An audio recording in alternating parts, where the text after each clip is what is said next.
Hello and welcome to Factually. I'm Adam Conover. Thank you so much for joining me on the show again. You know, I was born in the 80s, and for the first decades of my life, technology kept making my life better. It really felt like technological change was an unalloyed good because there were so many cool inventions coming out year after year. There was the birth of video games, the birth of the internet, the cell phone, MP3 players, all sorts of other things that I thought were cool and interesting and fun and actually made life for me and everyone I knew better. Well, guess what? I do not feel that way about technology today. Like millions of others, I have become a bit of a skeptic about the tech industry.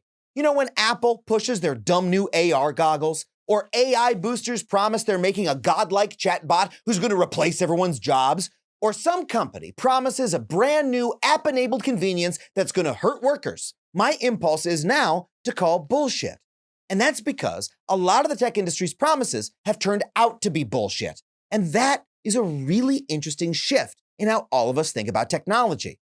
You know, there's a word that we always use to describe someone who's skeptical or fearful of technology: a Luddite. You know, if you have a friend who's avoided owning a smartphone or hasn't switched from cable to streaming yet, you might call them a Luddite. You know, someone weird and unnecessarily fearful of new technology, like an Amish person driving a horse and buggy or something, right?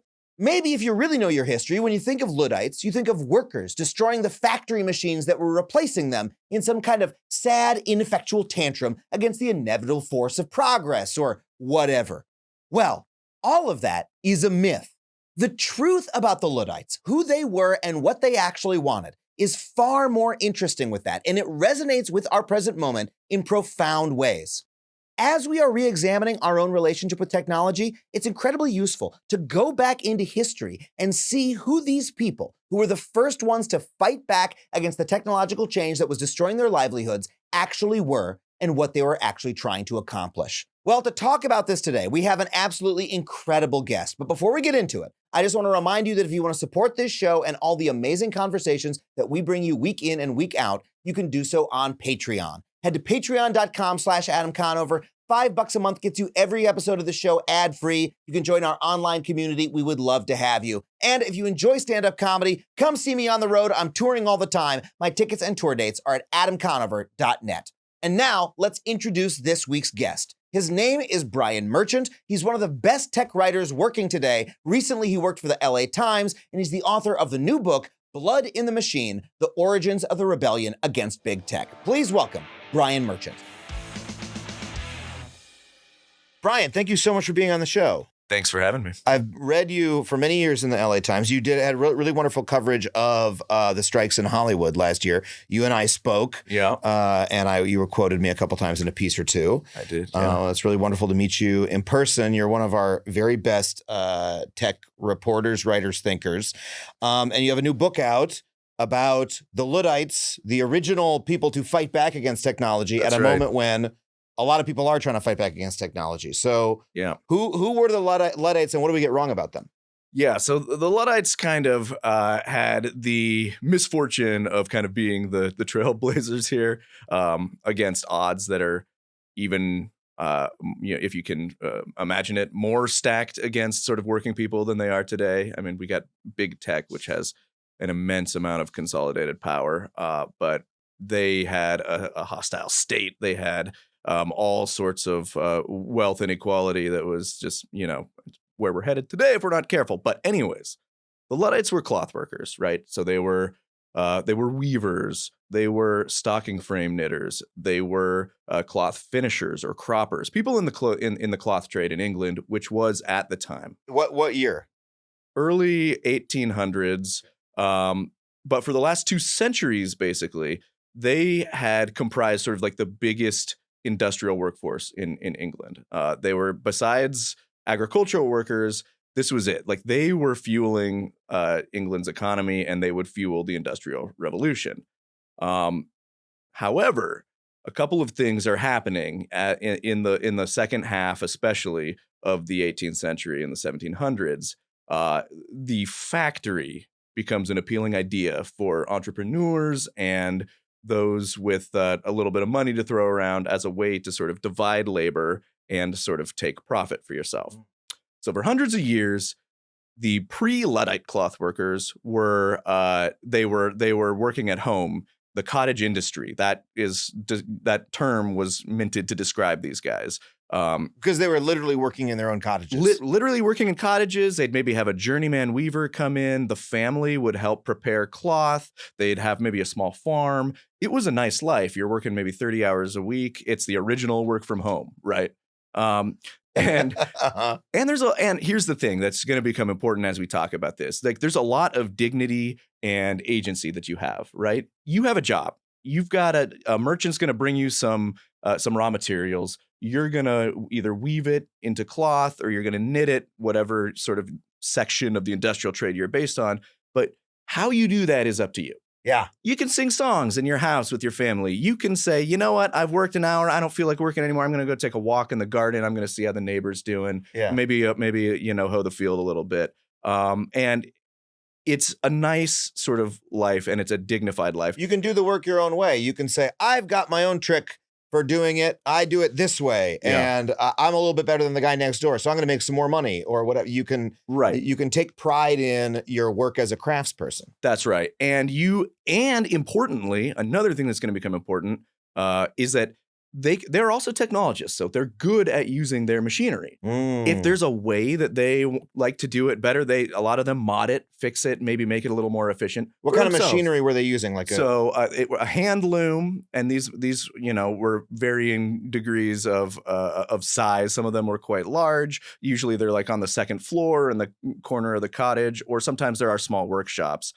You got the hand loom. You have the shearing frame. So there's a lot of jobs that are in different parts and sort of like subsectors of this economy.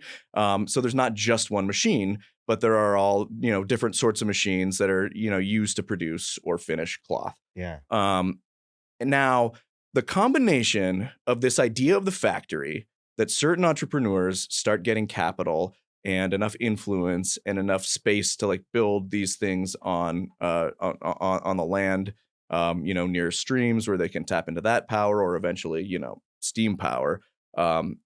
They start to collide with people who are inventing more efficient machinery that can sort of automate the jobs of these workers. So in cloth production, in cotton production especially, you have the power loom that starts to rear its head, and this can automate what a weaver is doing basically. And weaver is the number one job in England besides agricultural worker. So in the entire country, pretty much in the entire country, again besides farmer. So there's hundreds of thousands of weavers, and this machine starts getting put into production. There's another machine for knitting that's called the wide frame, and it doubles essentially the rate that you can produce like a knitted garment. That used to be a stocking frame, and eventually up to 6 times as fast. And the caveat with all these things is it's doing a much worse job, right? Yeah. So, and this is going to be some of the parallels that we're talking about, in a little bit with generative AI and so forth. But it's stitching so the wide frame in particular, you would have a skilled cloth worker who would spend hours making sure you had a nice garment that's built from the ground up, one piece. And you could be pretty certain if you were going to a skilled craftsman, you'd get a quality product that's going to last you years and years.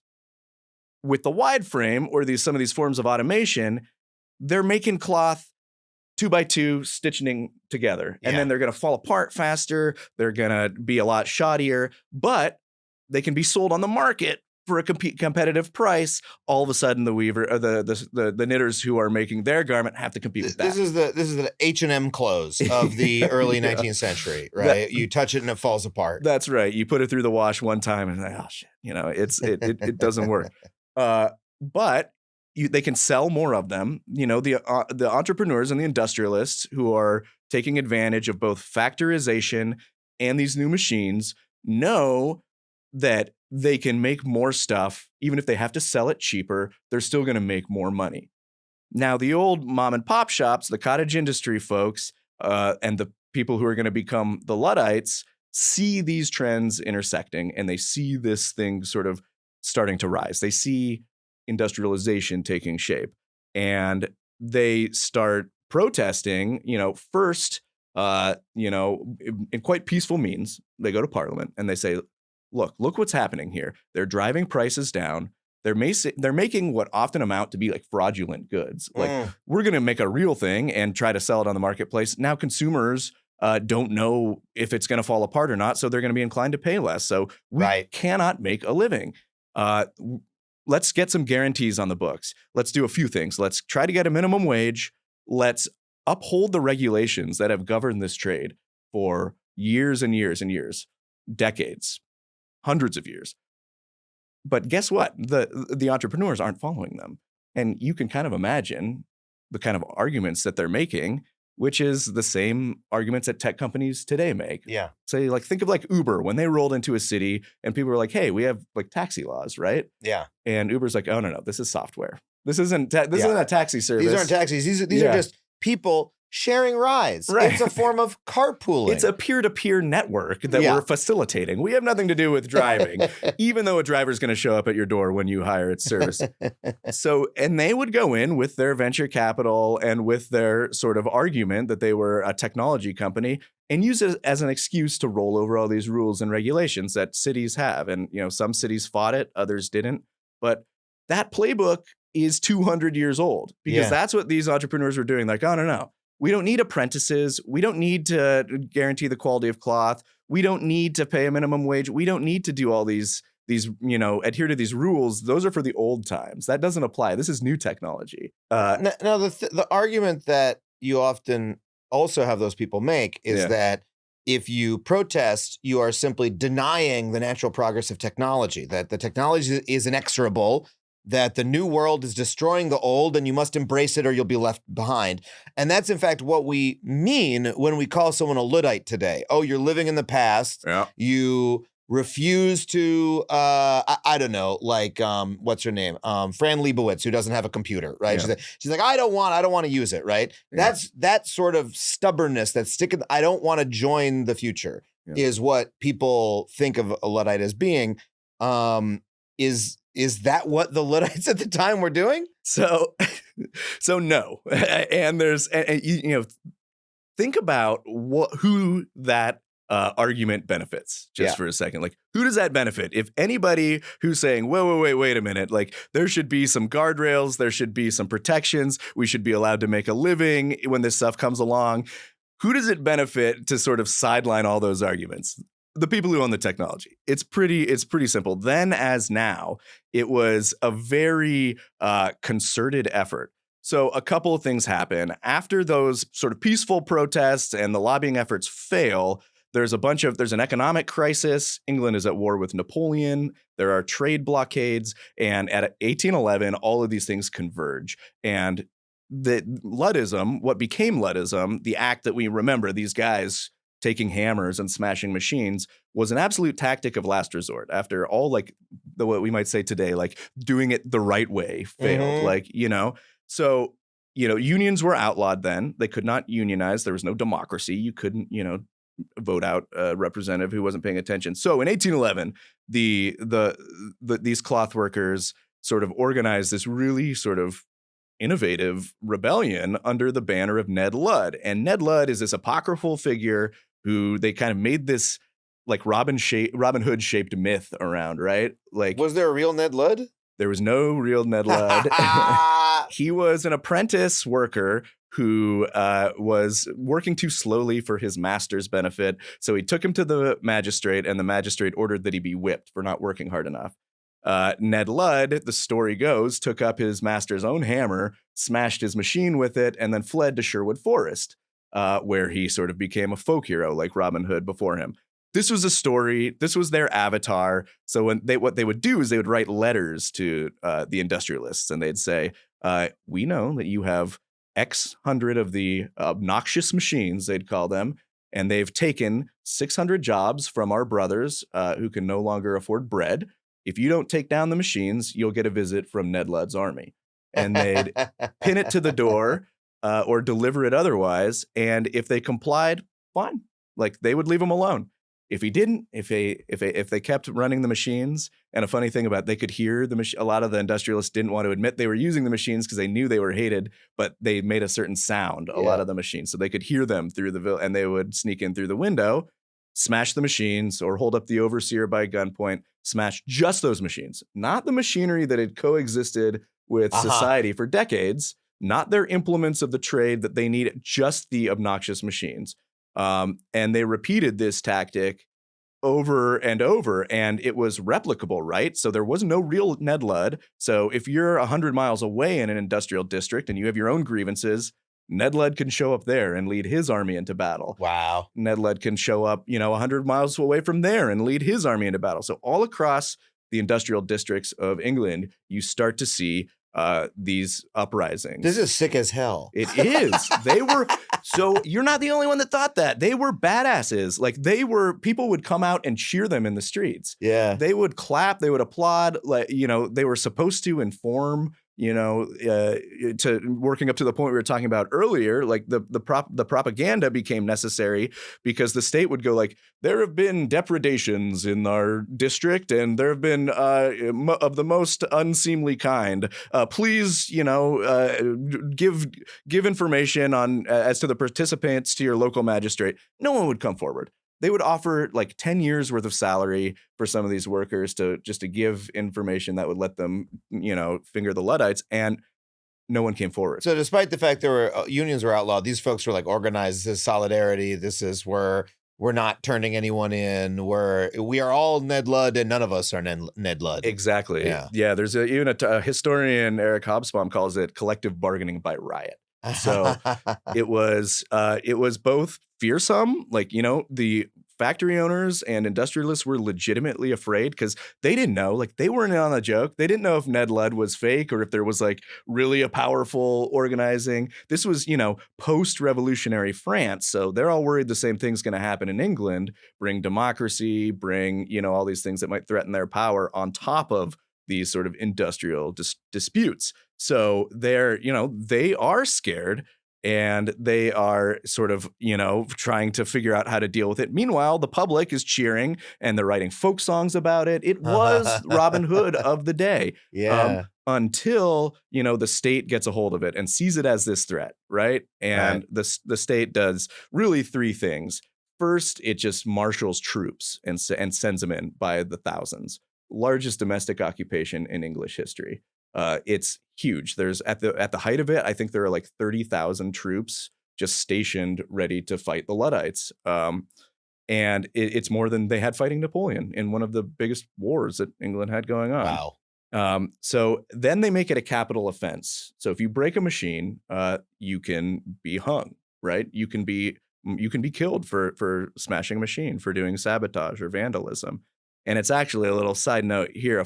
Is that Lord Byron, makes his debut. He's a lord, so he's supposed to take part in politics and stuff. He makes his very first virgin speech to the to Parliament defending the Luddites.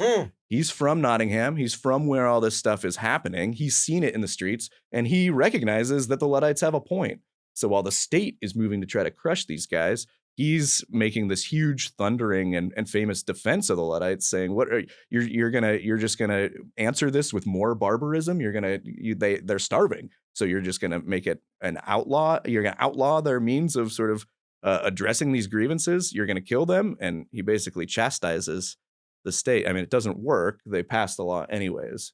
So troops stationed by the thousands. It's now a crime punishable by death to smash a machine. And then third, they have this propaganda campaign going where, they know not what they do. They're probably led. Their minds have been warped by some deluded leader. They're dummies. They're against progress. And they're minting this idea that has been sustained for a long time, that to smash these machines, to protest any segment of technology, to challenge this in like open court, is to be a dummy, to be backwards looking, to be a Luddite. But when you look at what kind of progress this was, right? Yes, a new machine has been built, but it produces work of inferior quality. Yep. That means that people who previously did the work cannot make a living, right?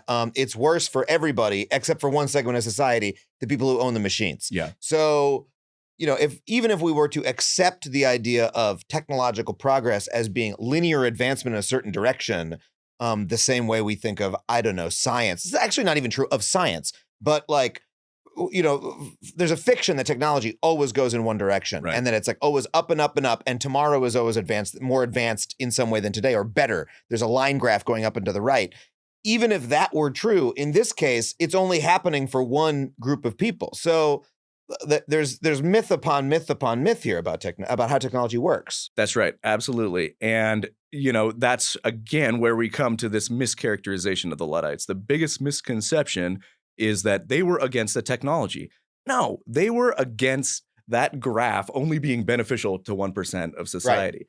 Right. If somebody had came in and said, hey, I've invented this way to sort of dramatically improve your productivity, and I'm going to sort of build this machine in your small shops or in your homes, or maybe we can figure out a way to do it together. We can all win from this together. It would have been such a different story. Instead, it's a proto-capitalist. Capitalism was sort of in its infancy at this stage. You can kind of see the Luddites as, fighting against the shock troops of industrial capitalism, really.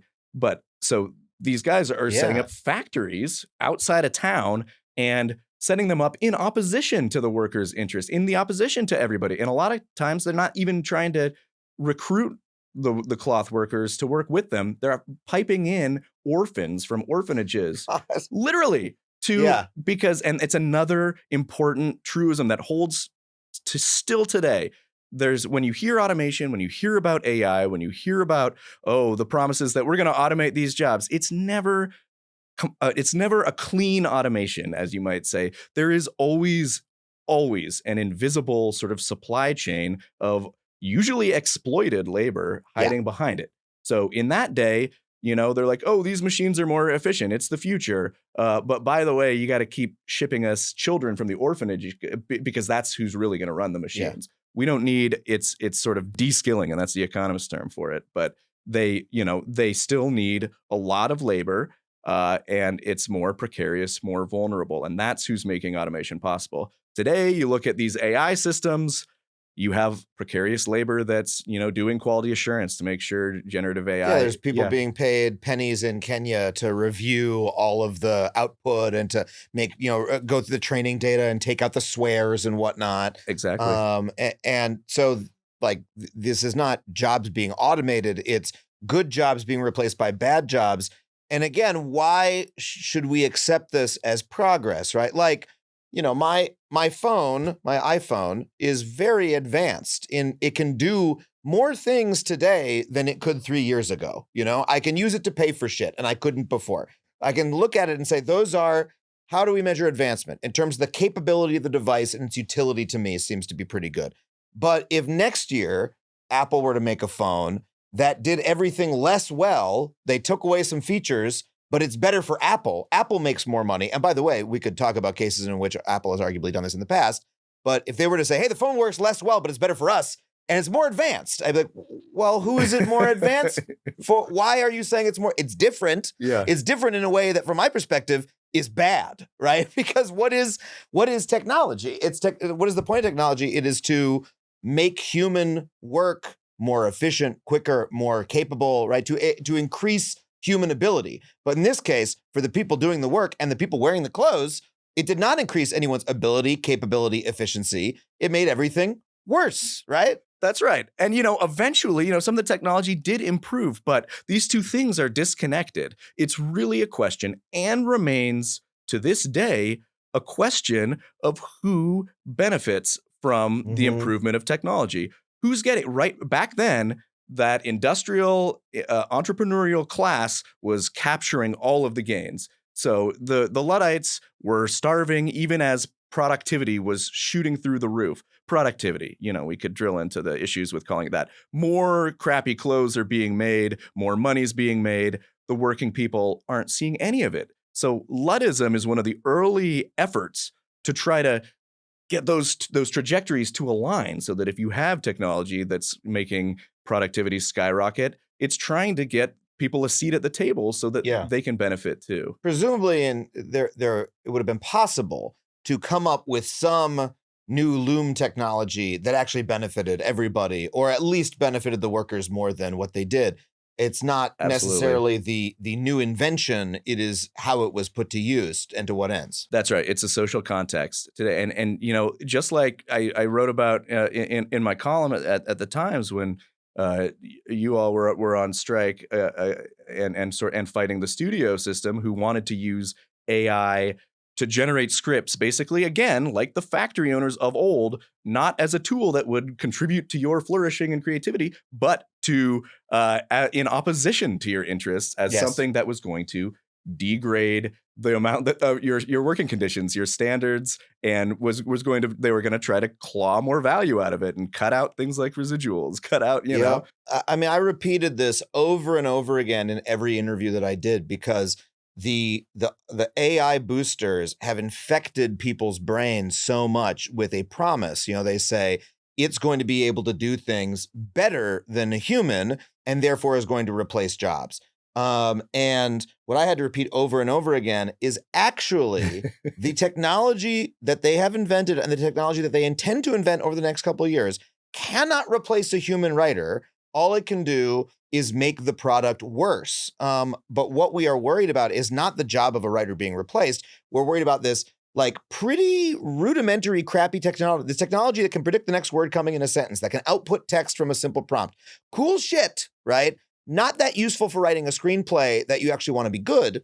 But what we're worried about is the companies using that technology in order to reduce our wages and working conditions by having it barf out a draft. This you heard me say this in our interview, but we were not worried about a AI that could write an entire script and go to set and work with the director and go to post and do all the things that like an actual television writer has to do. We were worried about these companies using it to barf out a script and then assigning it to somebody and say, now you have to rewrite it, talk to the director, go to post, do all the work of a writer. You're not a writer though. You're just a fucking associate producer because the AI was the writer. And that was something that was allowable in our contract. And we got, luckily, protections put in place against. Not luckily, through great effort and mass solidarity. But the point was not we're worried about the technology. The point is we're worried about what the motherfuckers are going to do with it. That's why. And that's why last year, 2023, the year that AI kind of exploded and was hyped and endlessly, and you look at what the conversation is, and it's Sam Altman going out there going like, oh man, this is so powerful. It just might destroy humanity, but we got to push on. And, are you interested in purchasing like enterprise tier OpenAI technology? I guess you better give me money so I can stop the apocalypse that I'm creating. I mean, you just got to give me money. I guess I got to go speak before Congress and tell them why they should do what I say. Honestly, I've never, 15 years as a tech reporter, I've never seen anything quite like it. This sort of blunt force, apocalyptic hyping of how powerful it is.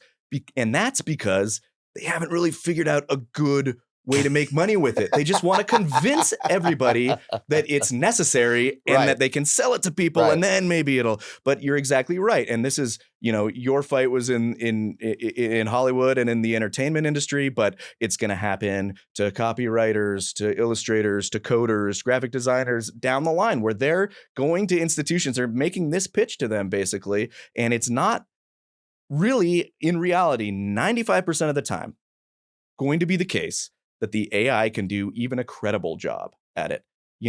If you're making like a presentation for some corporation and you have to like make a PowerPoint deck and you used to maybe hire a graphic designer, maybe Midjourney can just like slap something on there and that'll work for you. And you're cutting work out, you're cutting job out of the economy, but maybe that's a functional use. But the example I always use is Photoshop having generative AI tools in it, right? Obviously, that is something that would be useful and that people will use. Photoshop has had high-tech image manipulation algorithms in it for decades, and yet another one, generative fill or whatever. Sure, that could be used by a fucking Photoshop artist, to then do, that could actually be useful and time-saving for a particular artist. Yeah, editing tools, things like that. This is not to say that there are not, interesting or, use cases for this stuff. But again, it's if you see where it's going, where it's being deployed, by management, by the C-suite, by tech companies hoping to sort of make profit off of this, then you're gonna find a lot of trouble, and it's gonna be put in opposition to workers, just as it was put against you guys. And there's yet another parallel, and you see these interests aligned in a lot of cases. Where in this case, it was tech companies, big tech is making the pitch that AI is coming down the pike. Studio executives have either bought the hype, or have just seen the opportunity. Big tech's hype has allowed them to make the case that they can use, when even if they know what exactly what they're doing, as you talked about, it's giving them a little bit of cover to do this. Well, back in the Luddites' day, a lot of these factories were going to aristocratic lands on lords that would profit from all the new taxes that are coming in. So they don't ultimately care about the quality of the cloth. I mean, again, it varies. There's some people who are more compassionate and lords worrying about the welfare of their workers. But the greedier ones were just like, I don't care if it's good. We have this new technology in a new plant. I'm getting more taxes. It gives cover for the sort of these new tech entrepreneurs of the day to make the case for automating more machinery. And it gives cover to the whole enterprise, where at the time being, it was good for nobody, just as it is today. So you just have to look at where power is aligning, the sort of arguments that are being made about the technology. And Luddism, I think, I just wrote a piece for The Atlantic, sort of detailing the new Luddites, sort of making these arguments. Right. I mean, this is such a, you're describing this sort of guerrilla rebellion of workers rising up together, creating a folk hero whose mask they put on to go destroy the machinery of early capitalism that is like hurting them. I'm like, man, this is an aspirational story. This is goals. So who are there folks doing this today? Yeah. There are. So again, like as I mentioned, back then you couldn't unionize. There were combination acts that literally made it illegal to form a union. So part of this was, out of necessity that they operate in these sort of decentralized collectives.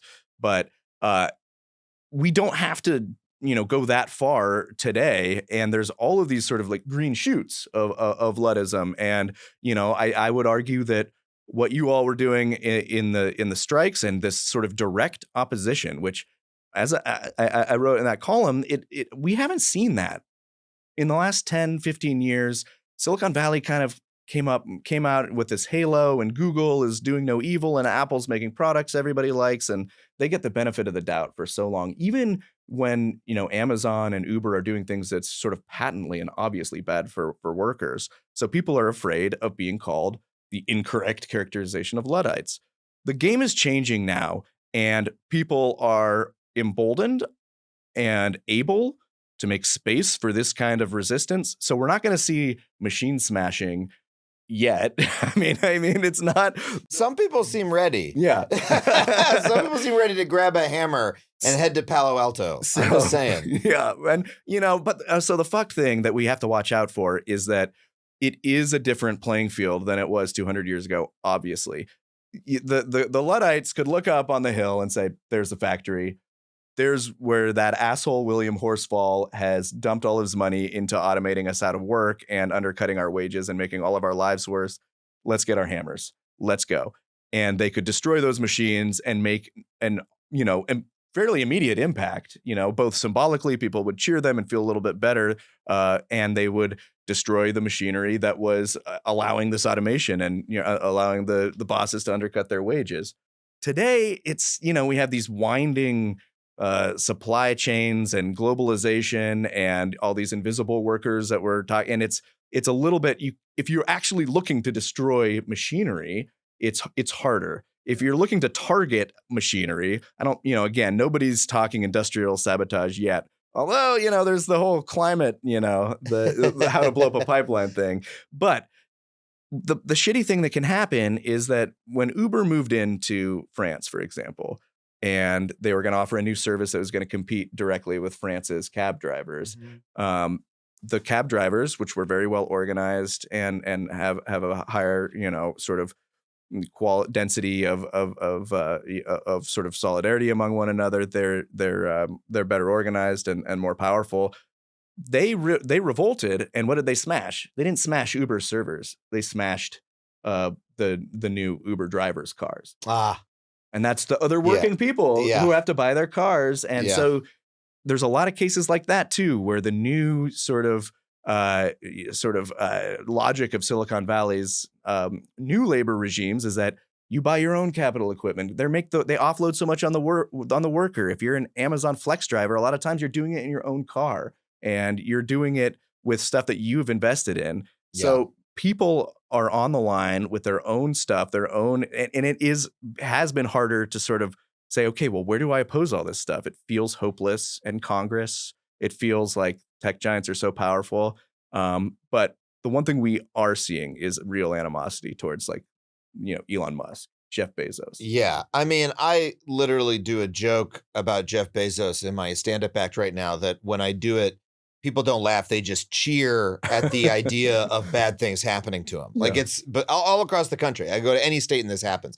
People are, I mean, the sentiment has really turned against the tech industry. And even though, yes, there's nothing physically to smash, we're all dependent on these things. I can't smash my iPhone. I'm dependent on it for so many things now. Yeah. But people are making, I think, a similar demand to the Luddites, not that we eliminate the technology, but that the technology serve us and not, our masters, or not the people who already have everything in society. That's right. Yeah, exactly. It's reclamation. It's reclaiming, the power over these technologies that have in many cases sort of just been foisted on us, and it's that same sort of development model that has also lasted 200 years, right? Like a handful of mostly white guys deciding which technologies are going to sort of proliferate in society at a given time. And today, I mean, look at let's get into some specific examples. Yeah. Let's talk about the Apple Vision Pro. Sure. Which, like, look, I there's a part of me that loves a lot of what Apple does, right? As a design house, as a way of, making things with a good fit and finish, the quality of, they're so vertically integrated. They can do stuff with technology that literally nobody else can do. So I'm like curious what this device is, right? Have not tried one myself. I'm excited to try it for the spectacle of it, right? To see what it's like. However, I'm sitting there going, the pitch of having all of my Macintosh windows around me. Like right now, my Macintosh windows are on my laptop. But instead, what if you were surrounded by your email and your text messages and Instagram? I'm like, that sounds like fucking hell.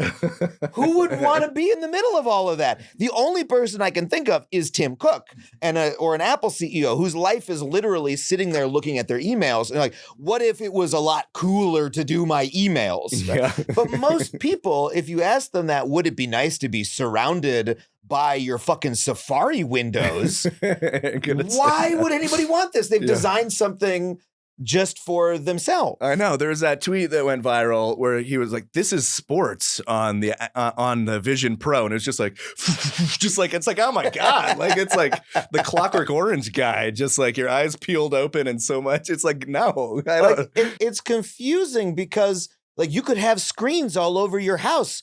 They already are. I can already walk from one room to another and see screens everywhere. My house is fucking full of them, and I bought them all from you. Why am I trying to put them around? Now, the Vision Pro is like, it doesn't seem that nefarious to me. It just seems like kind of a dumb idea. We'll see how it develops. Yeah. But there's other examples of this where people are designing things that benefit them, not the public, but telling all of us that, their shit smells like roses. Yep. Yeah. I mean, I kind of feel the same way about the Vision Pro. I do think that, eventually the move is going to be to try to get you to spend more and more time in this sort of intensely mediated space that Apple will ultimately profit from, because you're going to be spending more time in its already walled garden using its services, and it's already been pushing subscription services for stuff. So if it gets enough people in there and you're all working in there, there is like a grimness at the corners of it, and you could see certain tells, like when Facebook came out with this, it's like the Oculus, like it's our Meta Quest is going to be the future, and here's like the amazing things you can do with it. They had that big like dueling demo, but then what's the first product they actually launch?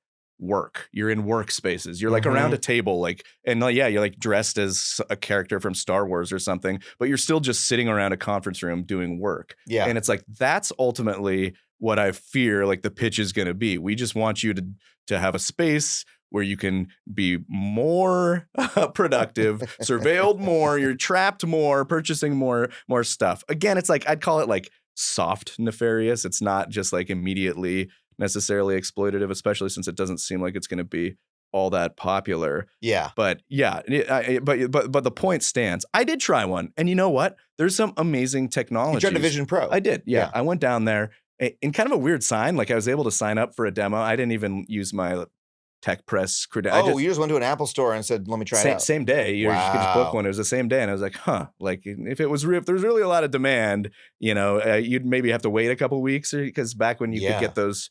I mean, people lining up for iPhones was like a major news story every year for 10 years in a row. Yeah. So I guess they're and I was kind of soft grilling the Apple folks about it, and they're like, we've actually seen a lot of interest. It's mostly from like rich people who just have money and are just like, yeah, I'll try it. Who cares? Like I bought everything else Apple made. Which seems like the reason Apple made it, because they're rich and they're like, yeah, I mean, I guess we'll make this. I mean, we got nothing else to make. They've been like working on a car for 10 years. That's probably never going to come out. Yeah. Like they're making so much money and they just clearly don't need all of it. Like maybe here's an idea. We could like take some of the money and like spend it on roads and shit, because they're making something that nobody needs, and they're like, we're not even expecting this to be successful yet. They're transparently just blowing cash on it in the hopes that one day it pays off. Exactly. Yeah. Well, and they're also notorious tax dodges. They've got all their money stocked in Ireland somewhere. So yeah, no, that's classic megacore, shit. Just like not much interest in the physical or the public good.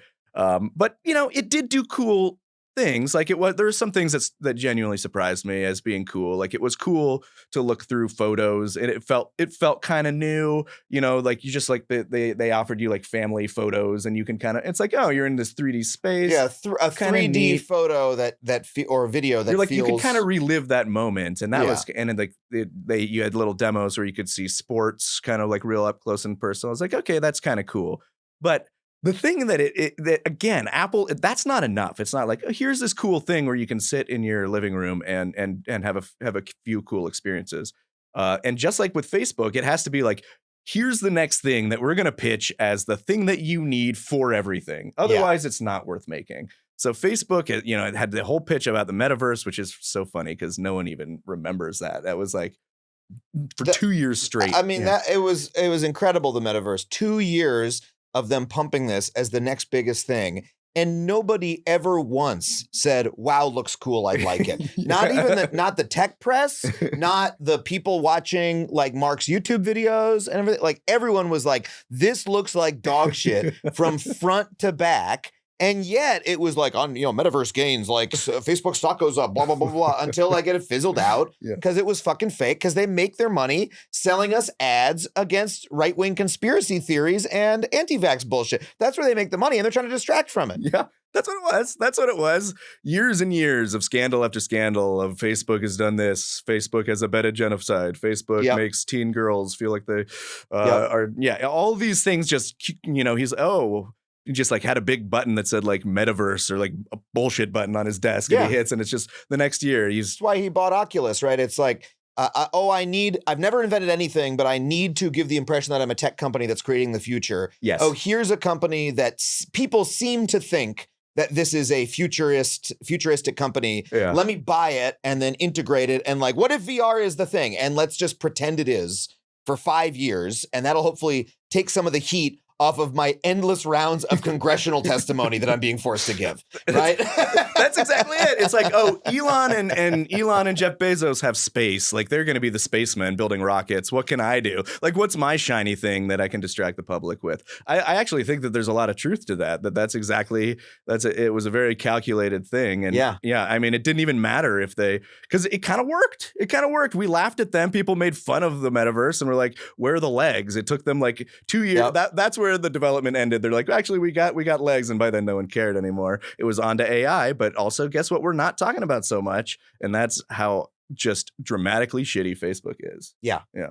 Yeah. I mean, no, I've had a Facebook account for years. I'm trapped on Instagram, but Facebook itself is like gotten so bad that no one I know uses it. It's not even required for me to be there anymore because I'm not over 60 and I leave my house sometimes.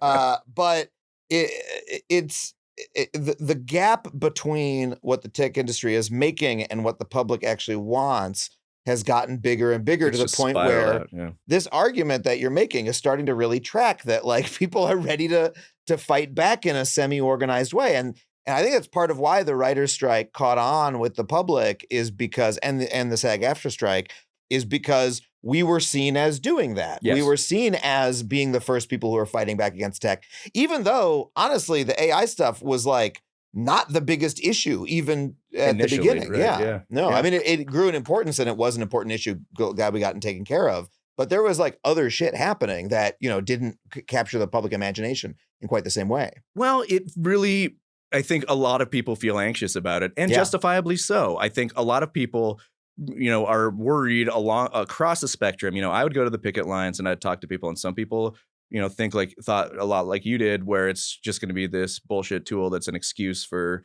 more corporate exploitation. Others, were legitimately worried that it was going to be an existential threat to their identity and the job. And that, I think, spectrum exists for people in just about every line of work that's not manual labor right now. Yeah. It's pervasive. And so by standing up and by fighting back, I think it did rally a lot of support. And importantly, it sort of provided something of a blueprint. Like, luckily, you all have pretty high union density and are really good at organizing and are strong, leaders in that space. Not everybody's so lucky. Illustrators and freelance writers and folks like that are much more atomized. But nonetheless, I do think that it is a real real case study that people can learn from. And I think it did set the tone in a really productive way. And that's all this stuff we're talking about can sound very doomy and sound pretty grim, but I do think there's a lot of reason to hope, because I think there's a real opportunity for people to kind of do basically modern day Luddism, where they sort of claw back some of the control and some of the democratic inputs into the development of technology in a way we haven't seen for years and years. We've relegated all that stuff to a few rich guys in Silicon Valley for too long. And now people are saying, I want to say in how this affects me. I don't want it to wipe away my job. I like my job. I like making a living. I don't like being thrown to the wolves and these precarious structures. Maybe this is a way that we can fight back and make things better for everybody. And you're seeing people do it collectively. If you look at the UAW strike, it was about a lot of it making sure that the transition to electric cars and green jobs was going to benefit those workers. 100%. It was that union saying, hey, we see the future and we see the use of technology. We're going to make sure that this technology benefits us. Same thing with the entertainment unions. I'm curious about your industry, journalism. It was taking us a little while to say this. One of the many people laid off at the LA Times, the paper, my hometown paper, not my hometown paper, but the paper of the place I currently live. I don't have a subscription to this thing. Yeah. And I'm kind of reconsidering it now because they just laid off a bunch of my favorite journalists, including the people who write the food section, the entire DC bureau, you. How does technology interact with what we've seen in journalism? Because certainly that's the story that you're told, is that, the internet and Craigslist killed newspapers, but it certainly doesn't seem like they had to do this. Yeah. I mean, there's a bunch of different factors playing into this one. I mean, there's this new trend where, billionaires have bought newspapers and media organizations, Washington Post, LA Times, Time Magazine, all owned by sort of, enterprising billionaires, and who maybe set out wanting to do a good thing and then either get tired of it or take a hit in their stock portfolio and suddenly, maybe I don't want to. And when the billionaire that bought the LA Times bought it, it was genuinely like, oh, thank God, because the paper was about to be sold to, I forget what, a private equity firm or something like that was about to gut it and sell it for parts. So it bought at least, 5 years of it being a good paper for a little bit. Yep. No, absolutely. But you still have this condition where you have this vast gulf between, an owner who can kind of make whatever decision he sees fit. And that can be quite, there's a lot of distance between the people actually making the paper and, doing the news. So that's one issue. And, the role of big tech cannot be discounted. Craigslist took out classified ads. That was a long time ago. But Google and Facebook have taken out the rest of the ads in a big way. So they sell ads on their news feed or on Google News or Google Search, and that has sucked away a lot of the advertising revenue from the papers, and that's just been a downward slope for. Oh, sometimes you click a link, you like search for a piece of news, and then you click a link. And it sort of says on there somewhere, oh, it's from a newspaper, but you're looking at it on like MSN.com and it's like surrounded by other ads. Like all these other ads. You're like, how do I get to the paper? Did they just like steal this? I'm sure there's some business relationship, but half the time you're looking at these companies have, they require the work of journalists. Yeah. Journalists cannot actually be replaced by AI. Yeah. But they are the way that they are comporting their businesses is destroying journalism. Yeah, no, absolutely. And in some of these cases, it's not usually AI. On some of the fringe cases, you do have AI playing a role. I made a case in one of my columns back when I was still employed that BuzzFeed's sort of use of AI, adoption of AI, it cut this big deal where it was going to use AI to help make listicles, and then a couple of weeks later they fired all the BuzzFeed news staff. So news is gone, AI is in. And I had a long sort of argument with Jonah Peretti, the CEO of BuzzFeed and founder of BuzzFeed, about whether or not what he was doing was, automating away jobs or replacing it. And he was like, no, this just wasn't working. But then we saw this other thing. And I was like, well, that's exactly how it works. It's not always just like, you're out, the robot's in. It's like, oh, well, maybe this can kind of work, and maybe we can use this to sort of, impress investors long enough to sort of get them to forget that we just fired all these humans. Sure, you don't need to be a bad guy to have this happen, to do this. You can just have the pressure of the stockholders, capitalism pressing down on you, and you're just compliant enough with it. They're like, I was just trying to run my business. I don't know, I was doing the best I can, and you end up being subject to these forces. Right. In your mind, it might not even be like, I'm replacing workers with AI or automation. It's just like these two things just kind of made sense at the same time, to fire these people and to start using AI.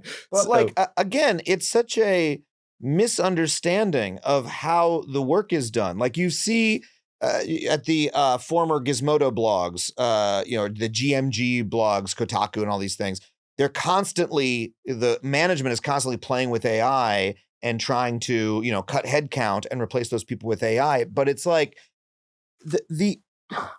to have to believe that you could replace journalists with AI is to misunderstand what they do. They don't just chew up other words and spit them out. They call people on the phone or reach out to people or read things and observe things. They go to a place and see a thing happen that no one else has written down before. Yeah. And then they write down, guess what I saw happen? Guess what the person who I talked to on the phone told me? Yeah. And if nobody does that, then there's nothing for the fucking large language model to make an article out of because no one will know it happened. You can't just, if you have no journalists, what is the AI going to make shit out of? That's it. You can't. And to the, it's so fucking stupid. I'm sorry. No, it is. And anybody that actually thinks about it, if you're running a credible journalistic organization right now, it's not even really in the conversation to use AI to generate articles or news. I've heard of a few fringe cases, but it's in these arenas where you've really already seen decline. Like the most sort of marked example is Sports Illustrated, which has gone downhill for like 20 years straight, and then has various mismanagement issues, lost advertising, blah, blah, blah, blah, blah. And then in its last sort of pathetic gasp, it, turned whoever owned it, the Arena Group or some weird content group, turned to using AI to at that point, they're not thinking that they're actually going to get journalism out of it. They're thinking that they can juice the numbers just enough to hang on and to sell it. And, so by the time that AI is a real threat to replacing journalists, that organization already has huge problems. You mentioned Gizmodo or whatever's left of that. I mean, that place has been sort of ransacked by a private equity firm for years now. And there's already it's already in dire straits. So that's where you'll start to see sort of the use of AI as these sad little like content mills hoping to sort of get a few eyeballs. But the thing that all this ignores, and maybe this is a good note to sort of bring us to an ending, is that like technology at the end of the day is for people, right? It's it's created by people, it's operated by people, and the things that it does are used by people. People are wearing the clothes that the looms made, that the auto looms made, that the Luddites were smashing. People are watching the movies TV shows that we are making, and people are reading the websites, right? People are the ones going to sportsillustrated.com. It's not for AI to read.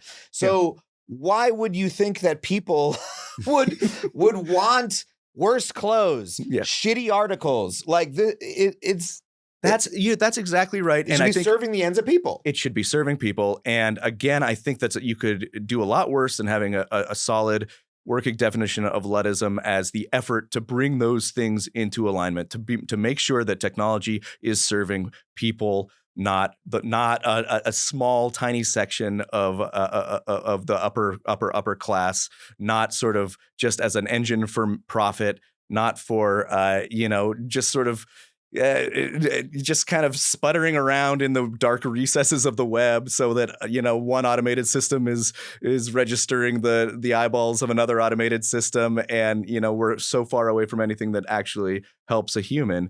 Luddism is about asking who that technology serves and fighting to ensure that it does serve people, and most people. It's against the machinery hurtful to commonality, as they put it. That is such a beautiful explanation. I feel that I am now a Luddite, and I feel that many people are watching are now Luddites based on that definition. How does one join Luddism or put it into practice? And where can people get the book? Yeah. Nice tie-in. I appreciate it. I'll tell them where they can get the book. You tell them how they can put it into practice. So if you're, if you're already part of an organized workplace, then I would just make sure that your workplace is aware that these threats from automation and AI are going to come down. Again, the fear should not be 90% of the time that it's going to replace your job and you need to find a way to save it. It's going to be how management is going to use it to try as leverage against you in one way or another. Yeah. So put this on your radar. Even if your workplace is not organized, I think the best thing you can do is to start talking about getting organized. There are non-organized resources out there. The Freelance Solidarity Project, if you're a writer or an artist or an illustrator or someone like that, is starting to sort of build bonds among great. folks. I know them. They're great. Yeah, they're doing some great stuff. There are a lot of, hook up with, if you don't have an official, the guilds and the trade groups in some cases are doing some good stuff. The Authors Guild. So it's all about sort of building these networks, plugging in, feeling okay, saying no. It is okay to say no to an exploitative use of technology. For too long, we've been afraid to say like, this sucks. Like, no, I do not want this technology or this use of technology in my life, in my workplace. And guess what? Everybody I know, everybody in this room feels the same way. So what do we do about it? That's doing Luddism, is rejecting those exploitative uses and asking questions about how you can turn it around and make it so technology benefits everybody. Hell yeah. Incredible, Brian. Thank you so much for being here. The book is called Blood in the Machine. You can pick up a copy at our special bookshop, factuallypod.com/books. Where else can people find you online? I am, for the time being, BC Merchant on X or Twitter or whatever you want to call it. I do have a Blood in the Machine newsletter that I'm ramping up. It's bloodinthemachine.com. So, yeah. Thanks so much for being here, man. Yeah, thanks for having me. It was a blast. Well, my God, thank you once again to Brian Merchant for coming on the show. If you enjoyed that conversation as much as I did, once again, you can pick up a copy of his book at factuallypod.com/books. Any purchase you make there will support not just your local bookstore, but this show as well. If you want to support this show directly, please do so on Patreon. Head to patreon.com/Adam Conover. $5 a month gets you into our online community and gets you every episode of this show ad-free. For $15 a month, I will read your name on this very podcast and put it in the credits of every one of my YouTube monologues. This week, I want to thank Stuart Pym and Jasmine Andrade. Thank you so much for supporting the show. I want to thank our producers, Sam Roudman and Tony Wilson, everybody here at HeadGum for helping make this show possible. You can find me online at adamconover.net. Thank you so much for listening or watching, and we'll see you next time on Factually. That was a HeadGum podcast.